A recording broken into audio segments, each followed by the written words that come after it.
This is a video about what you can do with something like this. This is it's about a 9x2. They vary. Some are 9x2, some are 9x3. This is an old floor joist. In here, this is where the lath and plaster, this is one of the nails where the lath and plaster was fixed to the underside. And then you've got a hole here where a bit of cable or something was run through. There's even, look, on this side, there's even a bit of cable sticking out of it. And then on the top, these are floorboard nails. So these will all come out. There's an oval nail in there. So this piece of wood is probably somewhere in the region of 150 years old. It may be between 175 and 200 years old. So if we cut this up, what can we make out of it? That's the question. That's what we're going to look at. Okay, so follow along and see how we do. So the first thing I'm going to try and do is take the nails out.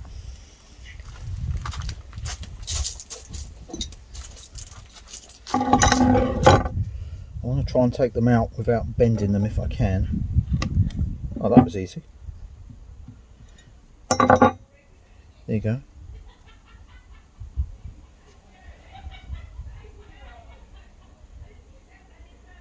So I'll take the others out. Some of them already broken, like there's a nail hole there.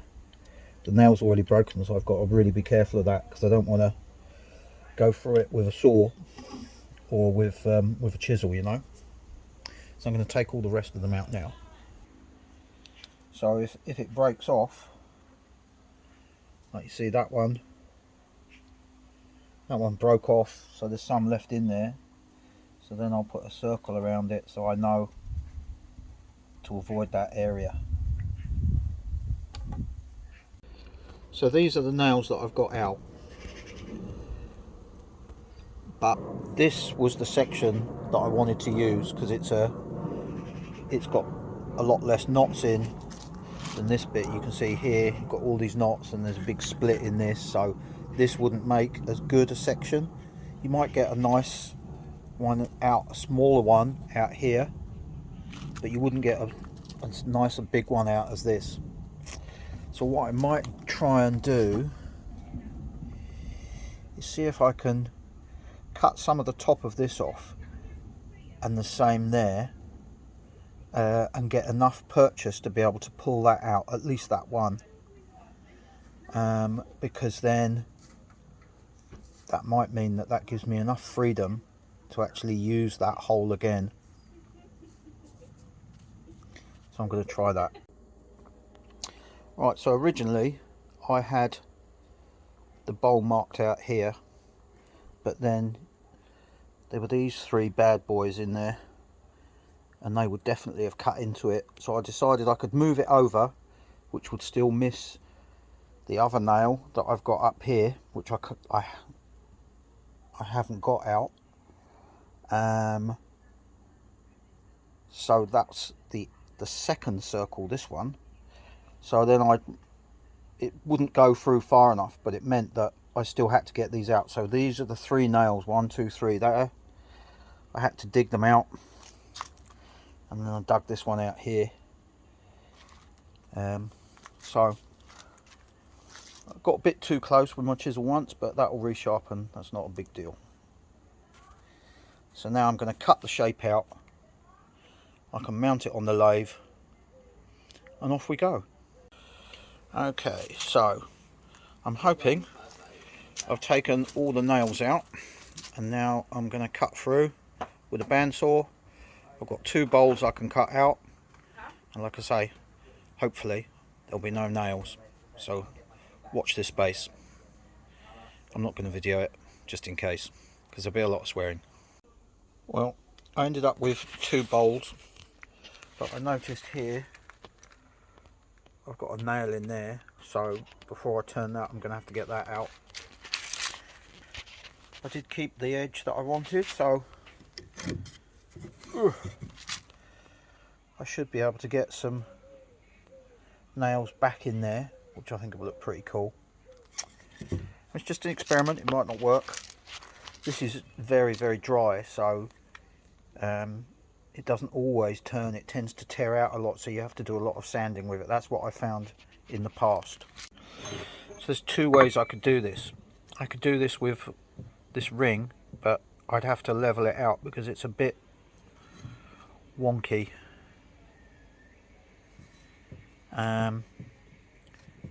So what I'm going to do, I think, is I'm going to use this. I don't know if it's called a center drive, because that will go in. That won't go in too deep, and that will give me enough depth that I can still turn a foot, because I've got to be careful of all this stuff on the back to try and get a clean base.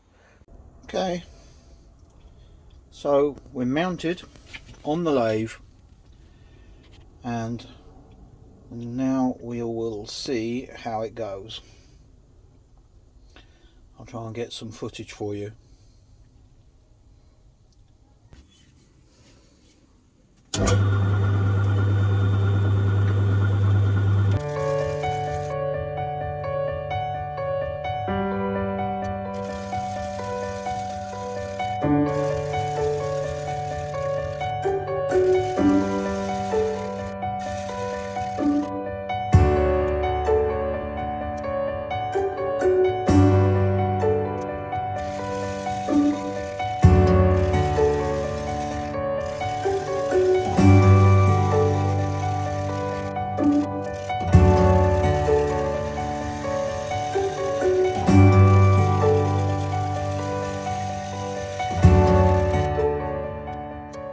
Here we are.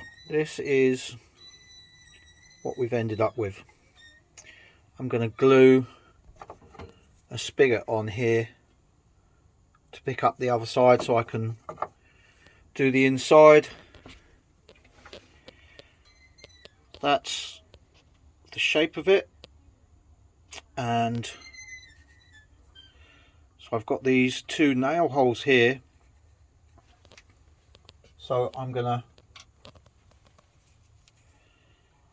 get my nails. Once I've cut the walls, I'll put my nails in there, back in there. You've still got the original. That's actually shit. That's actually got metal in it. Damn. That's not good. But that's it. Lovely bit of grain. Quite hard to work with. It seems to, I mean, cutting it with my bandsaw didn't do the bandsaw any favours. I think it's ruined the blade. It just seems to clog them up. I don't know if it's the resin or what. Okay, so ready for part two. I'm mounted in. The middle supported by the headstock. I'm going to turn the speed down to start with, and I've got to watch out for, I think it's in there, there's a nail in there, it's in here or there, I'm not sure which. Actually no, I think it's this one. So I'm going to have to get through the wall and then get to a certain thickness and see if I can punch it through without taking chunks out of my chisel. So it's going to be an exciting journey. Alright, see you in a minute.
So I'm going to take the tailstock away now because I can't get in there anymore, and I need to start getting this wall out because that's where that nail is, and I need to try and start finding, see if I can find traces of stain to see where it comes through. So that's going to be the next, pardon me, sorry, that's going to be the next thing to do. Right, so you can just see there, that's one of the nails, but that's not the nail that's sticking through. It's that one's further up here, so I'm sort of kind of tempted to leave it and just put the head back in there, miss that one, and maybe drill a couple of extra holes and fit them in, rather than to tempt fate snagging a nail that's in there. So now I'm gonna take this center cone out and finish the bottom off, and then sand it up. That's my plan. So I think that's going to be our finished shape, which I'm quite pleased with. I didn't find that other piece of nail, which I'm also pleased about.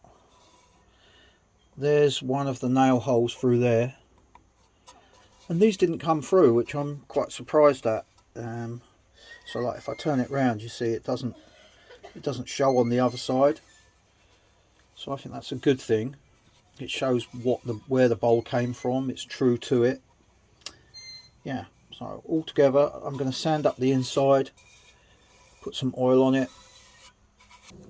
Okay, so before I put my finish on, I'm going to be using this, which is Yorkshire Grit.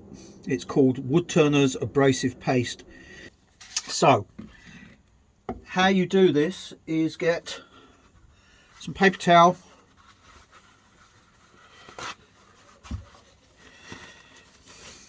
so I've hoovered this to get the dust off of it first. You get a paper towel and you rub it in, let it soak in.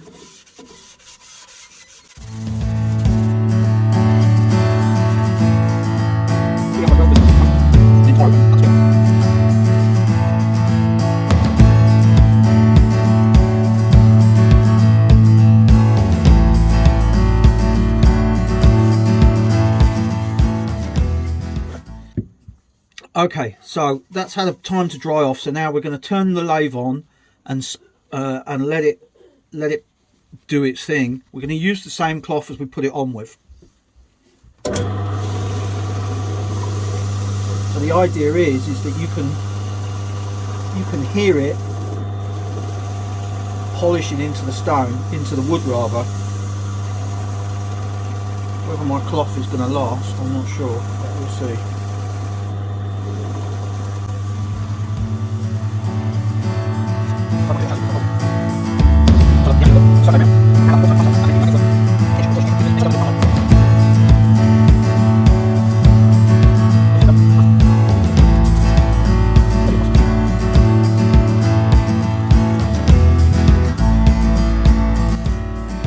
See already that is a nice finish.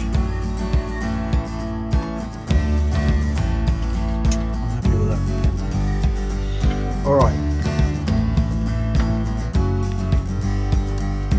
so put some oil on there.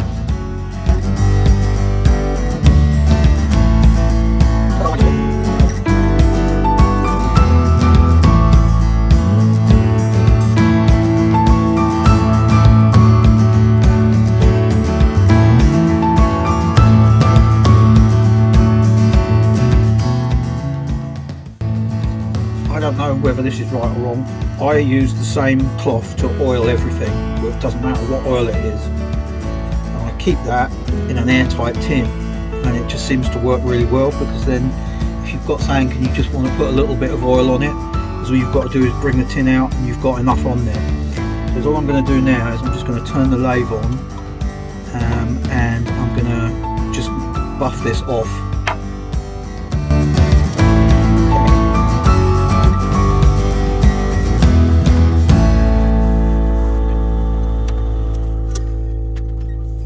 I love this coloration here. really lovely. Very pleased with that. Nice bowl. So that's from a piece of 9x2 floor joist that's probably, I don't know, I'd say it was a good 100 years old, maybe more, maybe 150 years, I'm not sure. Giving new life to something old. Very nice, very pleased. Okay, so now it's time to cut this off. I'm going to use a pull saw, and then I'll sand it and repolish it.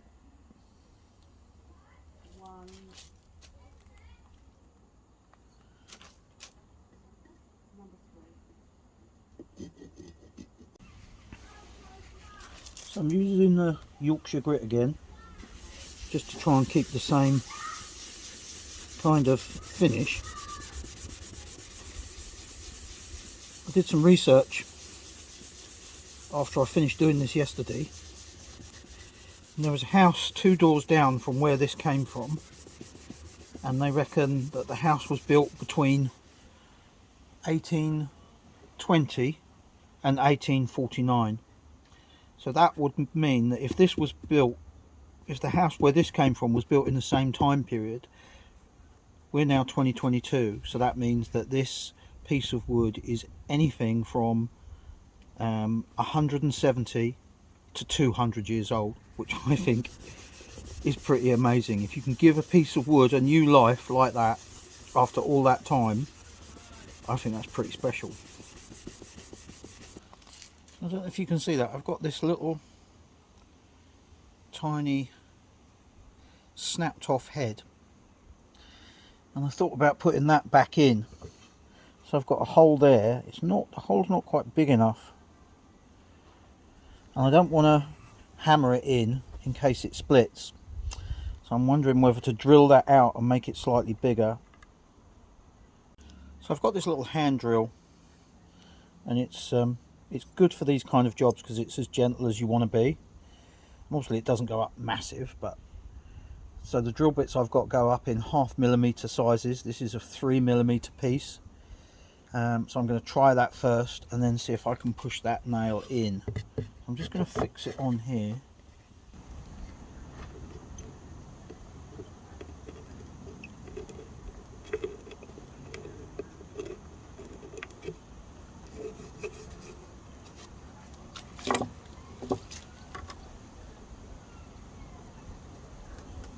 Yeah, see that?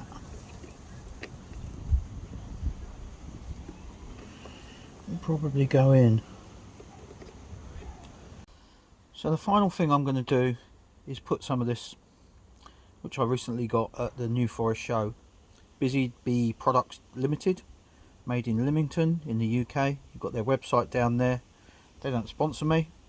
I just bought it and I thought it was a really cool product. It's a fantastic smell, and that's what I'm going to use just to finish this off. With the most loving care this bowl has had in maybe, or this piece of wood has had in maybe 200 years. Imagine that.